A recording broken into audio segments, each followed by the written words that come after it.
وقال لهم خزنتها ألم يأتكم رسل منكم কপাল পোড়া জাহান্নামের দরজায় কেন আসলি? وقال لهم خزنتها ألم يأتكم رسل منكم তোদের কাছে এমন কোন বার্তাবাহক কি প্রেরিত হয় নাই? তোদেরকে সতর্ক করার জন্য এমন কোন ব্যক্তি কি আসে নাই? ألم يأتكم رسل منكم يتلون عليكم آيات ربكم আখিরুজ জামান কিয়ামতের আলামত নিয়ে আলোচনা করছিলাম, সর্বশেষ আলোচনা করছিলাম, সেটা কি মনে আছে? গান বাজনা নিয়ে আলোচনা করছিলাম। গত রাতেও আমি জানালা বন্ধ করে ঘুমিয়েছি। হ্যাঁ, আপনাদের সম্পর্কেই বলছি। আল্লাহ আপনাদের সম্পর্কে সূরা জুমারে বলছেন, সূরা জুমার আয়াত নাম্বার 71। রব্বুল আলামিন বলছেন, ওয়াসিকাল্লাযীনা কাফারু ইলা জাহান্নামা যুমারা। আল্লাহ তাআলা বলছেন, আর কাফের সম্প্রদায় যারা আল্লাহ তাআলার বিধানাবলীকে অস্বীকার করে তাদেরকে জাহান্নামের সামনে উপস্থিত করা হবে, তাদেরকে জাহান্নামের দিকে হাঁকিয়ে নিয়ে যাওয়া হবে। ওয়াসিকাল্লাযীনা কাফারু ইলা জাহান্নামা যুমারা হাত্তা ইযা জাউহা ফুতিহাত আবওয়াবুহা। তাদেরকে জাহান্নামের সামনে উপস্থিত করার পর জাহান্নামের দরজাগুলো খুলে দেওয়া হবে। ফুতিহাত আবওয়াবুহা ওয়া ক্বালা লাহুম খাযানাতুহা। জাহান্নামের দারোয়ান যারা থাকবে, প্রত্যেক গেটে গেটে যে দারোয়ান থাকবে, ওরা আপনাকে সংবর্ধনা জানাবে। ওয়াসিকাল্লাযীনা কাফারু ইলা জাহান্নামা যুমারা হাত্তা ইযা জাউহা ফুতিহাত আবওয়াবুহা ওয়া ক্বালা লাহুম খাযানাতুহা আলাম ইয়াতিকুম রুসুলুম মিনকুম। কপাল পোড়া জাহান্নামের দরজায় কেন আসলি? وقال لهم خزنتها ألم يأتكم رسل منكم তোদের কাছে এমন কোন বার্তাবাহক কি প্রেরিত হয় নাই? তোদেরকে সতর্ক করার জন্য এমন কোন ব্যক্তি কি আসে নাই? ألم يأتكم رسل منكم يتلون عليكم آيات ربكم যারা তোদের সামনে আল্লাহ তাআলার আয়াত তেলাওয়াত করেছে, এমন কোন ব্যক্তি কি তোদের সামনে উপস্থিত হয় নাই? আমি গত সপ্তাহে আপনাকে বললাম, আল্লাহ পাক নিষেধ করেছেন, ওয়া মিনান নাসি মান ইয়াশতারি লাহওয়াল হাদিসি লিয়ুদিল্লা আন সাবিলিল্লাহি বিগাইরি ইলমিন ওয়া ইয়াত্তাখিযা হুজুয়া। কিছু মানুষ আছে যারা গান বাজনা ক্রয় করে, যারা ঢোল তবলা ক্রয় করে, যারা গায়ক গায়িকা ক্রয় করে, ভাড়া করে, লিয়ুদিল্লা সাবিলিল্লাহ, যাতে করে আল্লাহর বান্দাকে আল্লাহর দ্বীন থেকে সরিয়ে নিতে পারে, যাতে করে আল্লাহর বান্দাগুলোকে অবাধ্যতায় লিপ্ত করতে পারে, এজন্য তারা গান বাজনা ক্রয় করে। উলাইকা লাহুম আযাবুন মুহিন, তাদের জন্য রয়েছে মর্মান্তিক শাস্তি। আল্লাহ তাআলা আপনার চরিত্র সম্পর্কে বলছেন, وَإِذَا تُتْلَى عَلَيْهِمْ آيَاتُنَا وَلَّى مُسْتَكْبِرًا كَأَن لَّمْ يَسْمَعْهَا। যখন তাদের সামনে আল্লাহ তাআলার কোরআনের কারীমের আয়াতগুলো তেলাওয়াত করে শোনানো হয়, তাদের সামনে যখন গান বাজনা হারাম বলে উপস্থাপন করা হয়, তাদের সামনে গায়ক গায়িকা ভাড়া করে এনে অনুষ্ঠান করা যখন হারাম বর্ণনা করা হয়, وَإِذَا تُتْلَى عَلَيْهِمْ آيَاتُنَا وَلَّى مُسْتَكْبِرًا, তারা অহংকার প্রদর্শন শুরু করে, তারা প্রচন্ড দাম্ভিকতা শুরু করে দেয়, তারা অহংকার প্রদর্শন শুরু করে দেয়। কাল্লাম ইয়াসমাহা, তাদের সামনে উপস্থাপন করা হলো গান বাজনা রব হারাম করেছেন, সম্মিলিতভাবে গান বাজনা আপনি করতে পারেন না, কিন্তু তারা দাম্ভিকতা প্রকাশ করলো, পরের সপ্তাহে আরো জমজমাট করে আয়োজন করবে। আল্লাহ আপনার চরিত্র একসাথে বর্ণনা করেছেন, দুইটা আয়াত, সূরা লুকমানের 4-5 নম্বর আয়াত। আপনি চান আপনি খুলে দেখেন, আমার ওয়াজ আপনার শুনতে হবে না। যদি মুসলমানের ঘরে জন্ম হয়ে থাকে, যদি মুসলমানের বাচ্চা হয়ে থাকেন, আপনাকে বলছি আপনি কোরআন খুলে না দেখুন, আপনাকে ইমাম সাহেব আর খতিব সাহেব বলছে জন্য আপনাকে গান বাজনা বন্ধ করতে হবে না। আপনি যদি মুসলমানের বাচ্চা হয়ে থাকেন, মুসলমানের ঘরে জন্ম হয়ে থাকে, আপনি যদি মুসলিম দাবি করেন, আপনি এভাবে গান বাজনার আয়োজন করতে পারেন না। আপনার রব বলছেন ওয়াইদা তুতলা আলাইহি আয়াতুনা, তখন তাদেরকে আল্লাহ তাআলার নিদর্শনাবলী, আল্লাহ তাআলার আয়াত, আল্লাহ তাআলার বিধান যখন তাদেরকে শোনানো হয়, আল্লাহ মুস্তাকবিরান, তারা মুখ ফিরিয়ে নেয় অহংকার প্রদর্শন করে। আগে মসজিদে আসতেন, এখন মসজিদে আসেন না। আসবেন কেমনে? সারা রাত জাগ্রত গান বাজনা করছে। আমার এই আলোচনা যদি সে নাও শুনে, কারো না কারো থেকে অবশ্যই সে শুনবে। তারপরেও ওয়াল্লাহ মুস্তাকবিরান, সে অহংকার প্রদর্শন করে ঘুরে বেড়ায়, অহংকার প্রদর্শন করে সে এর থেকে মুখ ফিরিয়ে নেয় আল্লাহ তাআলার আয়াত থেকে।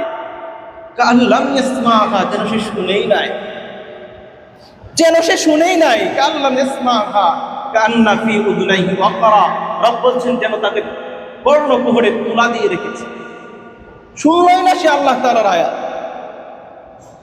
সে কি বদি? সে কি বোবা? কান্না ফি উযুনাইহি ওয়াকরা, যেন সে তার কর্ণকুহরে তুলা দিয়ে রেখেছে। আল্লাহ তাআলা বলছেন ফাবাশশিরহুম বিআযাবিন আলীম, তাদেরকে জাহান্নামের শাস্তি, মর্মান্তিক শাস্তির সুসংবাদ দেন নবী, আপনি তাদেরকে সুসংবাদ দেন। হ্যাঁ, আপনি যখন জাহান্নামের দরজায় পৌঁছে যাবেন, এইরকম জাহান্নামের শাস্তির সুসংবাদের মতোই আপনাকে জাহান্নামের ফেরেশতারা, জাহান্নামের দারোয়ান যারা আছেন, জাহান্নামের গেটম্যান যারা আছেন, তারা আপনাকে ইস্তেকবাল করবে, সুসংবাদ জানাবে, আহলান সাহলান জানাবে জাহান্নামের ভিতরে। জাহান্নামের ভিতরে আপনাকে সুস্বাগতম জানানো হবে। আল্লাহ তাআলা বলছেন وقال لهم خزنتها ألم يأتكم رسل منكم يتلون عليكم آيات ربكم, তোমাদের কাছে কি এমন কোন বার্তাবাহক প্রেরিত হয় নাই? আল্লাহ তাআলার দূত কি আসে নাই? আল্লাহ তাআলার কুরআনুল কারীম নিয়ে কি কেউ কি তোমাদের সামনে আসে নাই? কেউ কি আল্লাহ তাআলার কুরআনুল কারীমের আয়াত, বিধানাবলী তোমাদের সামনে তেলাওয়াত করে নাই? যাদের আয়াত আর তেলাওয়াত শোনার পরে তোমরা কি সতর্ক বার্তা গ্রহণ করতে? ইয়াতলুনা আলাইকুম আয়াতি রাব্বিকুম ওয়া ইউনযিরুনাকুম লিকাআ ইয়াউমিকুম হাদা, এবং তোমাদেরকে আজকের এই দিনে জাহান্নামে প্রবেশ করতে হবে। আজকের এই দিনে আল্লাহ তাআলার হিসাবের সম্মুখীন তোমাকে হইতে হবে। ওয়া ইউনযিরুনাকুম লিকাআ ইয়াউমিকুম হাদা, আজকের দিনের জাহান্নামের প্রবেশের ব্যাপারে তোমাদেরকে সতর্ক করবেন। কোন সতর্ককারী কি আসে নাই? আজকে যারা কানের ভিতরে তুলা দিয়ে ঘুরছেন, মনে করছেন শুনি নাই, কাল্লাম ইসমাহা, যারা এমন ভাব করছেন, ওয়াল্লাহ মুস্তাকবিরান, যারা অহংকার আর দাম্ভিকতা প্রদর্শন করছেন, আপনাকে সেদিন এগুলো জিজ্ঞাসা করা হবে।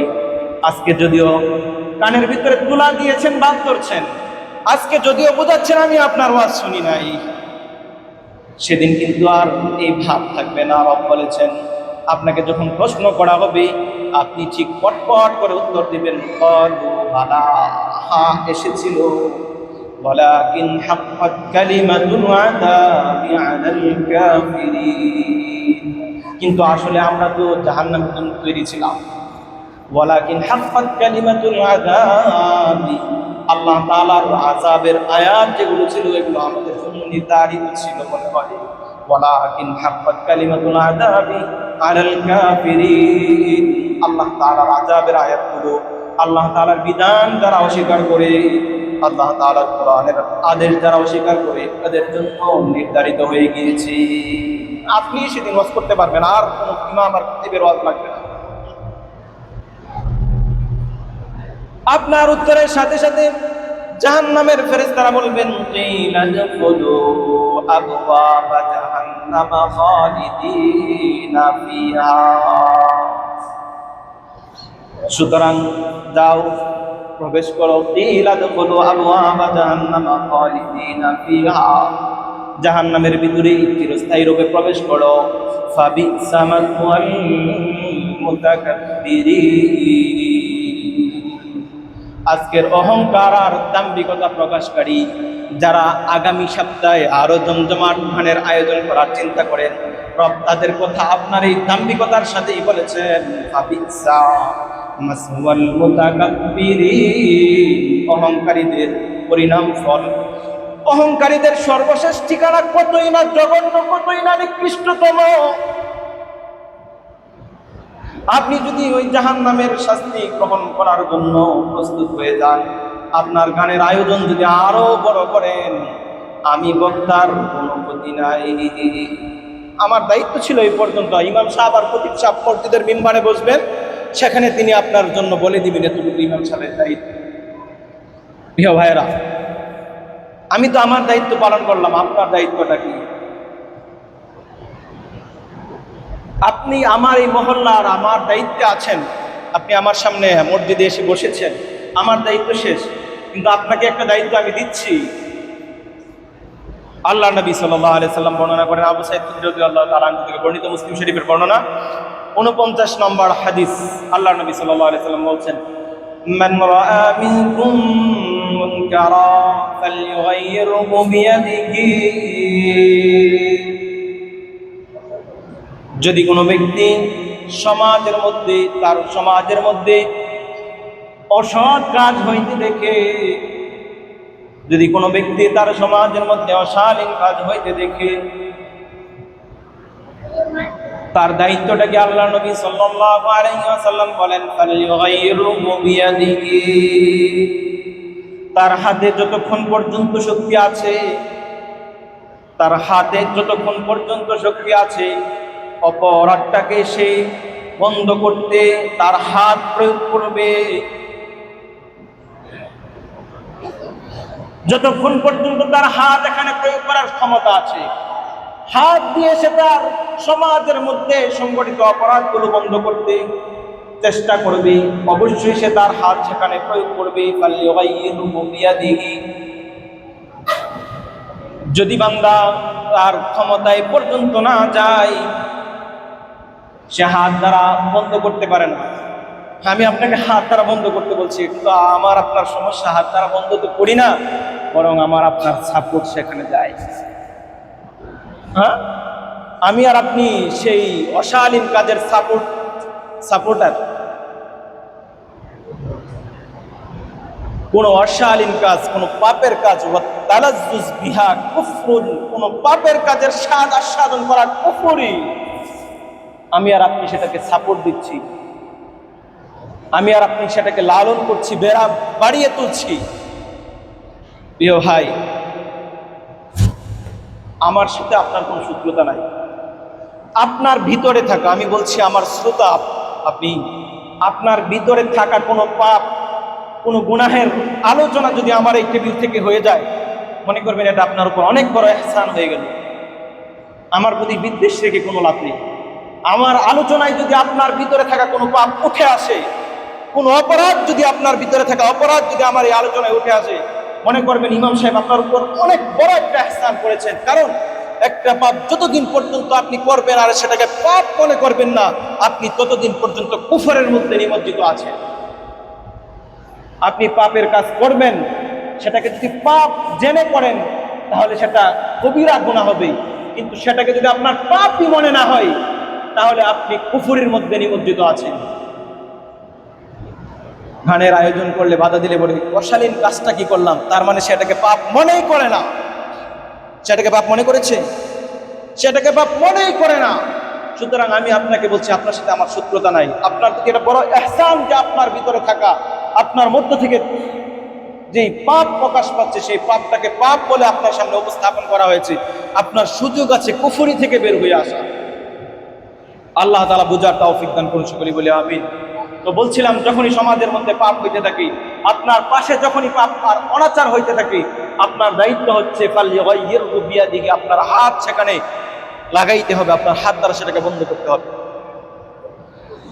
ফাইন লাম ইস্তাতি ফাবিলিসানিহি, যদি বান্দা হাত দ্বারা প্রতিহত করতে না পারে, ফাবিলিসানিহি, তাহলে সেটাকে আপনি আপনার জবান দ্বারা প্রতিহত করবেন।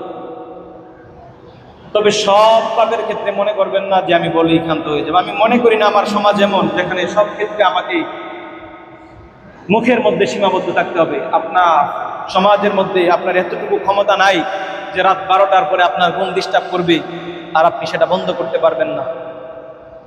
এই দেশে আইন নাই, আপনার অধিকার আছে, আপনি চাইলে 999-এ ফোন দিয়ে সেটাকে বন্ধ করার ক্ষমতা আপনার আছে। এটাকে বলে হাত প্রয়োগ করা। আল্লাহ বুঝার তৌফিক দান করুন। দ্বিতীয় পর্যায় হচ্ছে আপনি মুখ দ্বারা প্রতিহত করবেন। আপনার মুখে কাজ হচ্ছে না, فَإِنْ لَمْ يَسْتَطِعْ فَبِقَلْبِهِ, যদি বান্দা হাত দ্বারা প্রতিহত করতে না পারে, যদি বান্দা জবান দ্বারাও প্রতিহত করতে না পারে, আমি এটা মনে করি না আমার জমিনে কোনো পাপ হবে সেটা আমি আর আপনি জবান দ্বারা প্রতিহত করার মতো বা বলার মতো সক্ষমতা রাখি না, এটা আমি মনে করি না। যদি এরকম পরিস্থিতি কখনো চলে আসে জবান দ্বারাও বলার সক্ষমতা নাই, ওর হাত বাঁধা মুখ বাঁধা, জবান দিয়ে বলতে গেলে চাপাই খাইতে হয়, যদি এই অবস্থা তৈরি হয়ে যায় কোনো সমাজের মধ্যে, তাহলে ফাবিকলবিহি, তাহলে আপনার জন্য অনুমতি আছে আপনি ঘরে বসে বসে কিনা প্রকাশ করবেন।